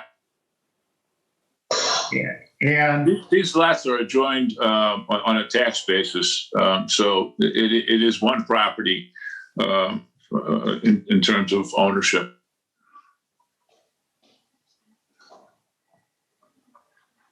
So the principal residence should apply to both to the entire lot.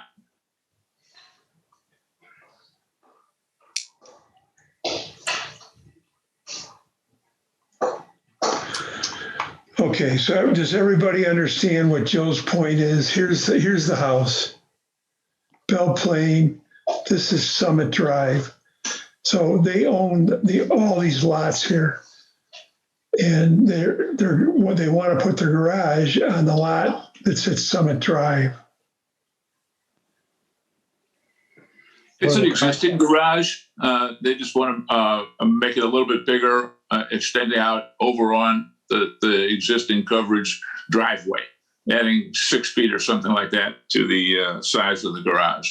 yeah, well, they're adding a new garage, just to make it clear, Lou. But yes, Right, take it down an old one, put a new one in. right. And just the only question, like I asked, was the only thing I was concerned with is the edge of the garage would be 10 feet from Summit, and Lou guarantees to me that they is. And like I said, this got split up back, and the only question I had, and I don't have the book in front of me, on an auxiliary garage, a garage that's not part of the structure, is it 18 or 16? Larry, do you know by heart? What's the height ordinance for a garage roof? No, but I can look it up pretty quick. I couldn't remember if it was 18 or 16 because there was one email that I saw, Lou, correct me if I'm wrong, that she wanted to increase it to 18. She had it 16 plus. And Yeah, this is at 18. right. But that's to the ridge, not to the cupola. Yeah, the cupola is a problem, I think. You can't put it's up to you. I don't know what you guys think, but I don't think you can put the cupola up because it's too high.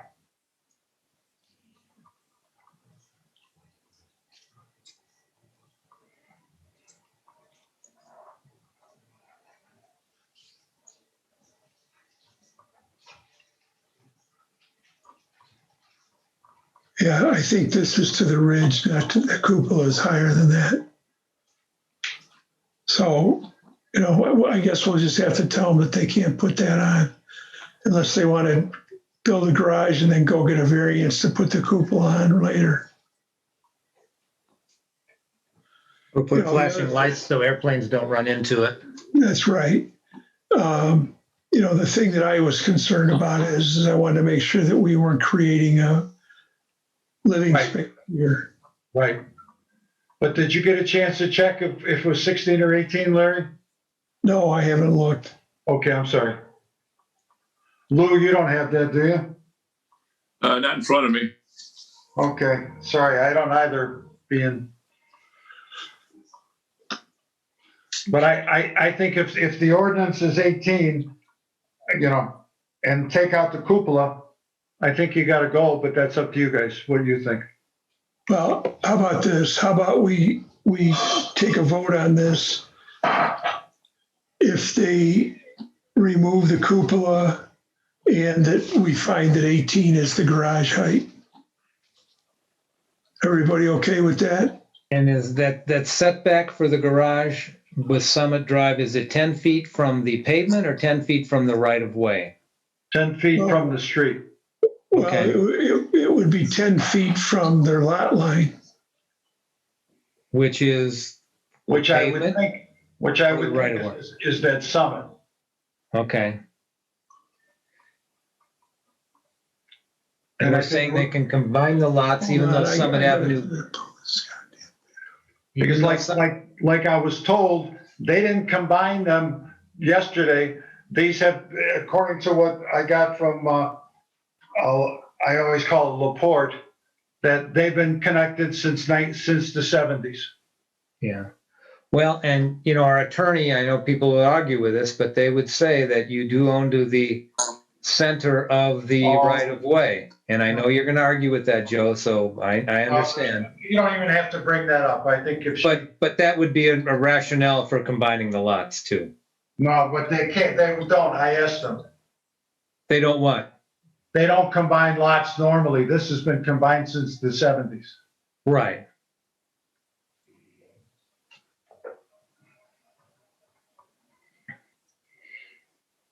All right, so Larry, then, is that what we said? There's two conditions, no cupola and that the 18 works? Right.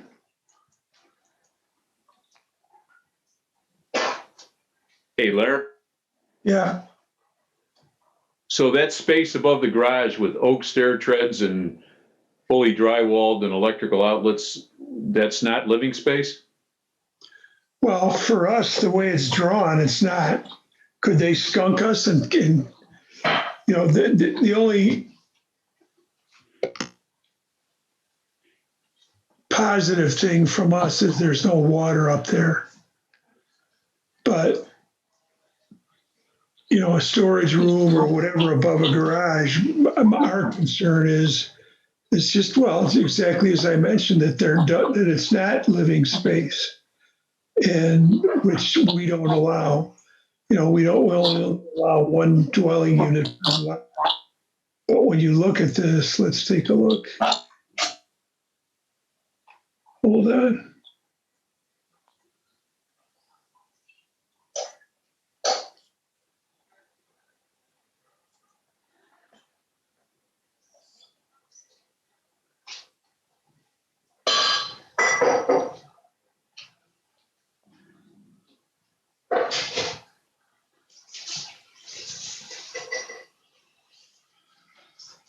You got no water, no heat, sewer.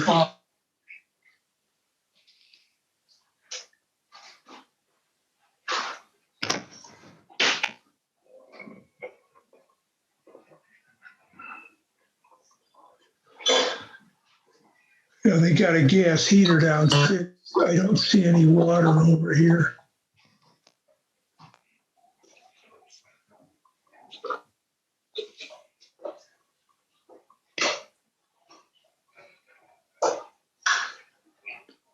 So the only reason you're allowing this unattached garage over there is because there was an existing one. Right. You can't put a garage up on a lot unless there's a primary residence. John, I don't think we're saying anything about the existing garage. We're saying what Larry just said, that they could put an auxiliary garage over there because it's part of the property. You know, it's hard to say that there's not much headroom up there. I mean, yeah, they could be sandbagging us. It won't be the first time, but to be honest with you, Heidi Hornaday, who drew these drawings, isn't usually in the sandbag business. She's usually very straightforward and likes to follow the rules, so.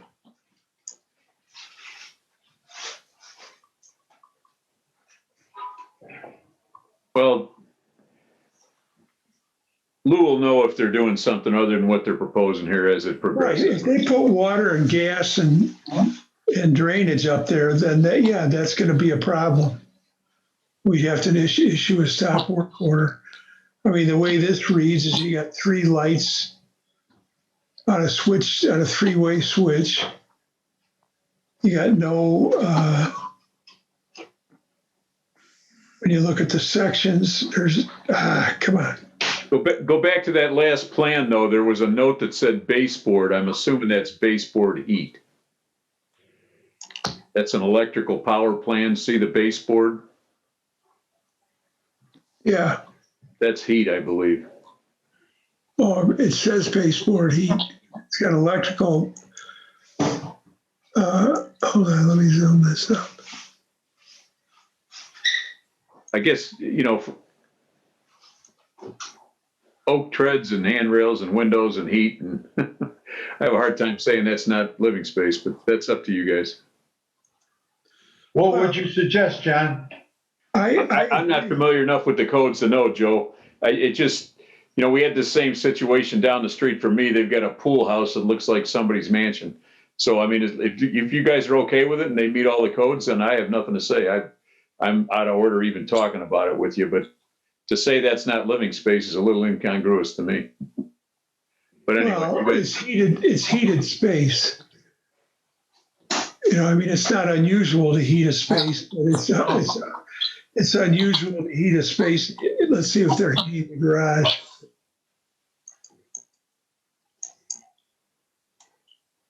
God damn it.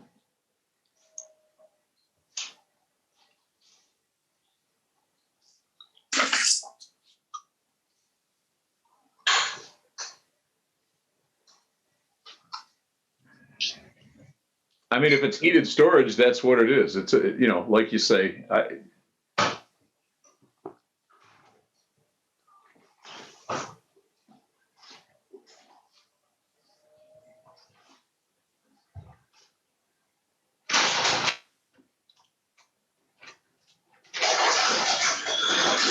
You know, they got just plywood subfloor in there. They do insulate the floor. They're insulating this cavity, which, More suspect.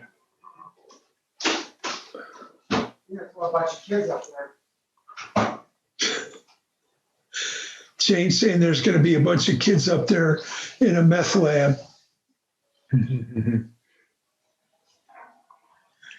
We've been watching Breaking Bad, so. Yeah, I don't know. I don't want to jump in your business. You guys know more about all this than I do. Here's what I would do. We're going to tell them that they can't put the cupola on. And then, Lou, you've had conversations with them. I would simply say, you know, if we find that this is living space, you're going to have to tear it down. Right, good. Done. Okay. Oh, Christ, I dropped the damn paperwork. Hold on.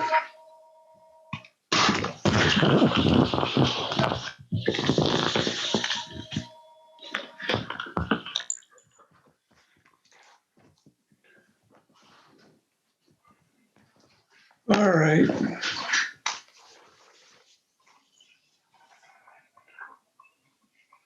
Larry, the last one on the list is that 2209 Oriole Trail. Yeah. And we got an email, it's dated 4/6. So, and it shows the calculation of the coverage, and he's gaining coverage because he's removing a swimming pool. Lou, I think you and I talked about this.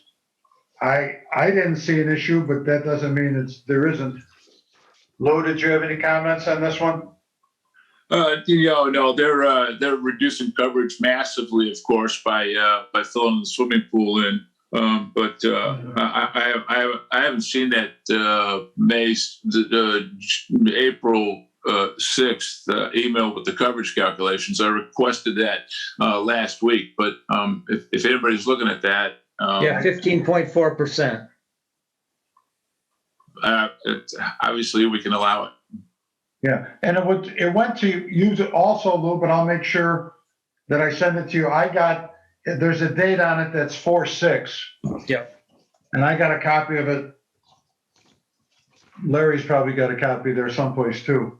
I'm sure I do. Well, if Joe's putting forth the acceptance of this permit, I think we better quit while we're ahead and go. Yep. All right, I just got two other quick comments before we leave, Larry. No, so we're saying yes to this permit, right? Yes. That's what I think. Yep. Okay, you ready? Okay, so here we are. Now we are at building commission comments. Yes, sir. I got two quick ones. You ready? Yeah, Okay. I was just trying to look at stuff that I had. I still have, and this is the not Mashmeyer, I'm sorry. This is the Minot that they had bought that property, 2941 Lakeshore Drive, which is the property that's west of their house, of the new house that they're building. yes. And they're talking about putting in a driveway and stuff like that. And I believe it looked like to me like they might even have the air conditioners and stuff like that on that property. The only thing that I see that has to be done is they got to bring that 2149 into the 2943. They got to combine them in order, because there is no principal structure on 2941. And in order to do that work, they need a principal structure. All right, I'll make note and get a hold of the owner and tell what he's got to do. Okay, that's number one. And then the other one, it might be someplace on the plate. I don't want to bring up old stores, but that I just had a folder sitting here. That 1612 Indianapolis, we're still looking into that? That's in court. Okay, I just wanted to make sure. Okay, that's everything I have. Any other building commission comments? Any public comments? Are there any more bingos? Larry, this is Tim Britnall. I wanted to check in with you about my project, which has been building for 9 months, and we've been working, and I believe both my contractors had conversations with you, and I know another permit was submitted and another check was submitted yesterday, so I wanted to just check in and see where that stands. I was expecting that to be a topic today. Sure, Jim. We got, after our last meeting, I was of the understanding that the permit was done and the work was going to move forward.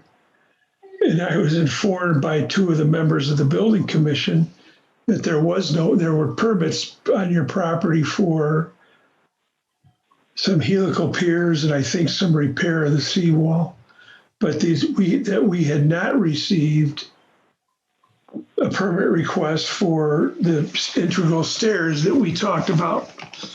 So I was a little bit dumbfounded by that, but both of the people that brought up to our attention, checked their email list. And I said, all right, well, let me check with Deanna.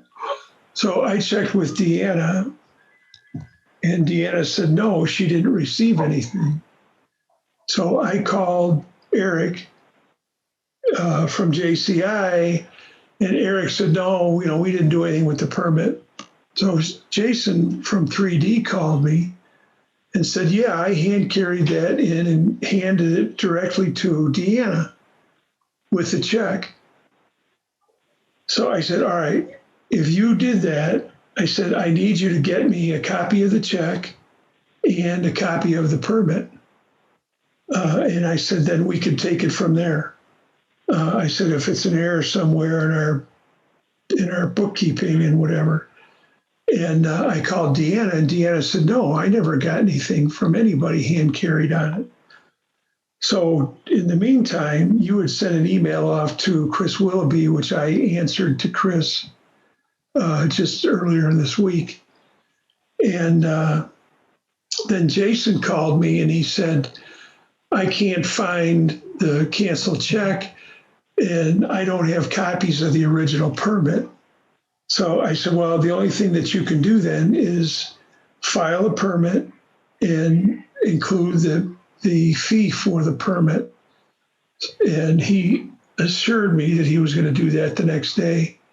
And from what I understand, in talking to Deanna, he sent some information in and he needed to get he wasn't registered, so he needed to get his registration done. And that had not been done. And the last time I talked to her was probably about 12:30 this afternoon. So that's where we're at. We are waiting for the permit application and the fee, and then we should be in good shape. Bill, I guess thank you for clarifying. I thought he had delivered the fee and the application yesterday, but you're saying it wasn't accepted because his registration has expired or he needed to re-register it with the town? Is that he was not registered for 2021. So in order for him to be, if you submitted the permit, it would have been different.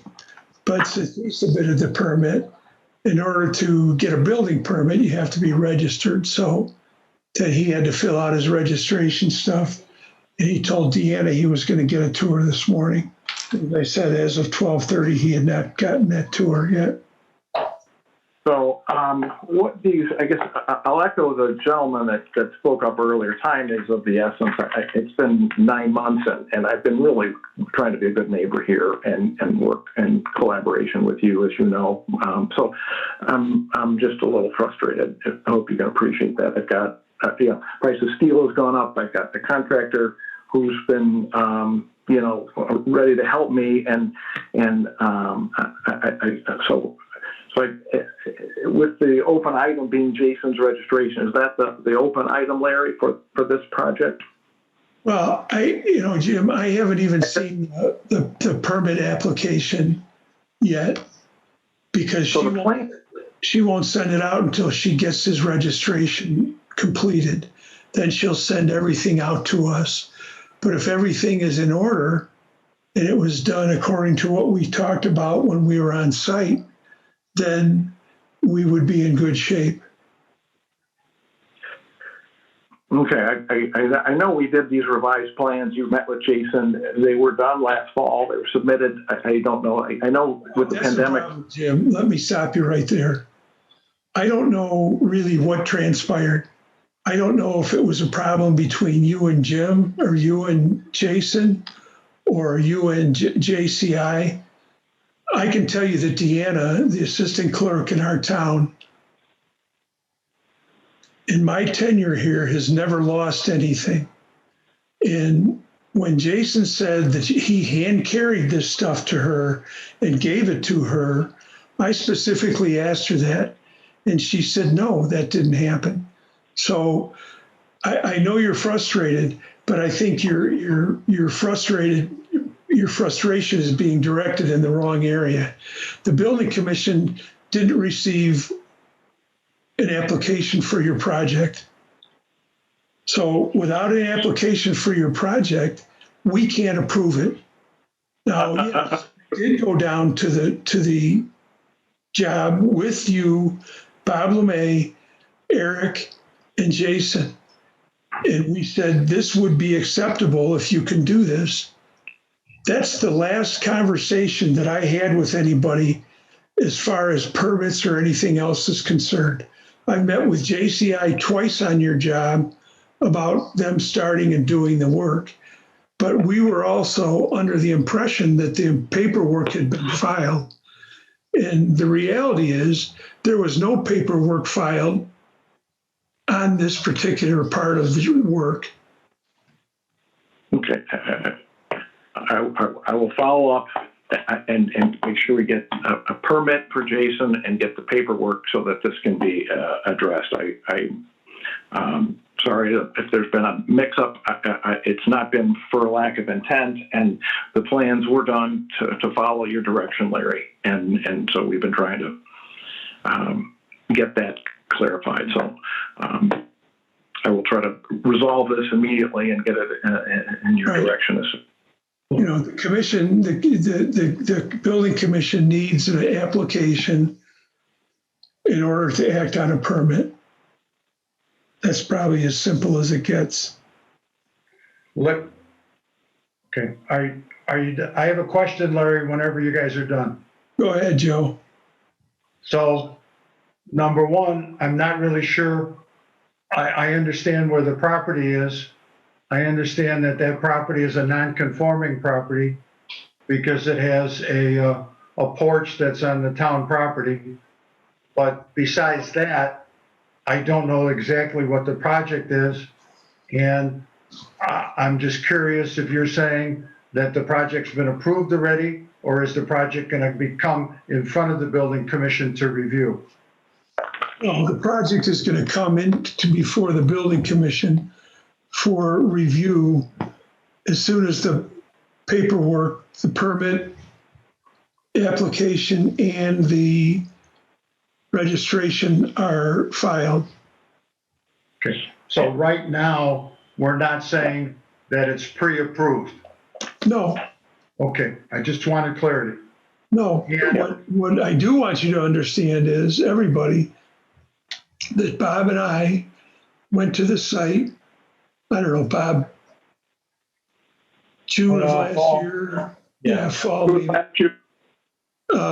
And met with Mr. Britnall, JCI, Eric from JCI, and Jason from 3D, and just went over the whole thing and explained to them, you know, what they could not do, which is what they wanted to put the stairs over the front of the wall.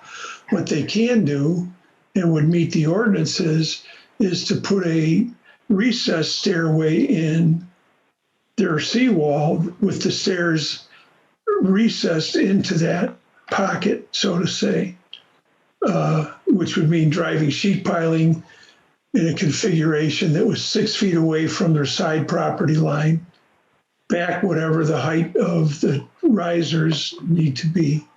Then they could build the stairs inside of that. But that thought would still have to be discussed between us? Well, right, that would be, it would be like any other permit. The permit Okay, would be discussed. I'm just asking because the other thing I'm just concerned that I don't know, I have to do work because I haven't seen it all. But the only thing that sticks in my head is that that property is a non-conforming lot because if I'm not mistaken, a porch or something is on the town property and the parking spaces and a lot of it's grandfathered. So I'm just trying to get a grasp of the whole thought. Yes, it was, the porch was there long before I became the owner, and I'm, so anyhow, let me try to get the documents together. Sir, I'm not asking you, sir, and I appreciate it. I'm not asking you for any answers. I'm not doing that. I'm just talking out loud for the building commission that these are some of my thoughts, and we would just review some of that stuff. And I appreciate your ideas, and I thank you. Okay, any other public comment? Larry, Yeah, Just real quick, we got that email from Deanna on 2139 Cheselton. I know a police officer's over there checking that out. Did anything follow up on that? They're building a fence without a, Oh, is that the one from Jim Schooley we got today? yeah, I think, I went by there to go to Al's and I saw Jim there. When I came back, it appeared the guy was still gonna do something. I mean, he was going back from his van or from his truck back to the fence. So I don't know if he was just picking stuff up or what's going on. Well, Lou, maybe after the meeting when Lou's on his way home, oh no, you are home. I forgot about that.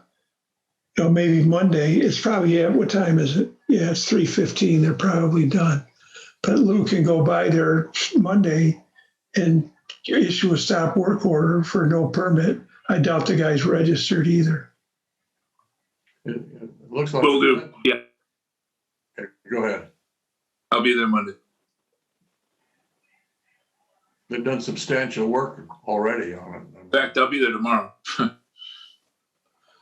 Yeah, and we're fortunate that we're getting a lot more cooperation with the police department now and giving us all the information. And they haven't shot anybody yet, but Good. We'll probably get an email from the police department anytime soon here saying what they've done. They're extremely responsive. right. They have. And I would hope the solution to this would be that they pull out the fence and then get a permit. Well, they'll get a stop work order and a citation, I can tell you that. Yeah. Right. All right. Anything else? We adjourn. Motion to adjourn. We have a second. Is that you, Bob? I'll second it, yeah. Good, because I put you down for everything anyway.